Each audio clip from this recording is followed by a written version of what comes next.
мен ошол убакка чейин эч кимге айтпай аткам. Хорошо, мынабыраке убакыт өтсүн. Анан акырын ушу убакыт өзү көрсөтөт дегем. Ушул түрмөдөн чыкканда да мисалы ушул жакындары келди, мисалы Атамбаевдин. Ана ошондо да бир ооз айттым. Хорошо дедим. Хорошо, жигиттер.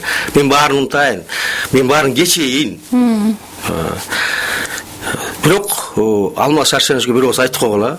Мен мына жерде болгон мына Алмаз Шаршеновичтин убагында, мисалы Атамбаевдин убагында бүт соттолгон балдарды, ушул бир мындай коордук көргөн балдарды, бүт саясатчыларды мен чогултуп берейин оппозицияны. Бир дасторконго отуруп, чепкени мен алып берейин балдарга. Ошол чепкен бир сыйра кийинип балдар үчүн, балдар ушундай болуп калды деп койсо эле, балдардын баары кечирмек мисалычы. Анан ошондо ошол жигит бир жакыны кирип айтса, ушундай айтыптыр. Буларга керек, мага кереги жок дептир.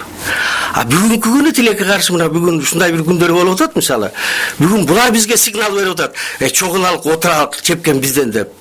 Тилекке каршы убакыт өтүп кетти. Биз мисалы мен ошондо чыгып өзүм айткам. Кел ушундай кылалычы, кечиреличи бири-бирибизди деп. Тилекке каршы мына бүгүн ак кишиге керек болуп калдык биз.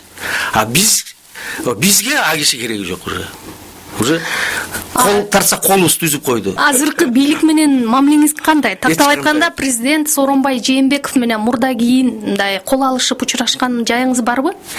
Сооронбай Жээнбеков менен өмүрүмдө мен саламдашып көргөн эмесмин. Өмүрүмдө саламдашсам сыймыктанат элем. Бирок тилекке каршы саламдашпаптырмын. Экөөбүз бир ушул мисалы бир метрликте мындай жерде экөөбүз мындай жүрбөптүрбүз да, мисалычы мен бул кишини көрбөптүрмүн. Премьер-министр мененчи? Премьер-министр менен дагы эч кандай мамилем жок. Мен бүгүн өз ишим менен кылып атам.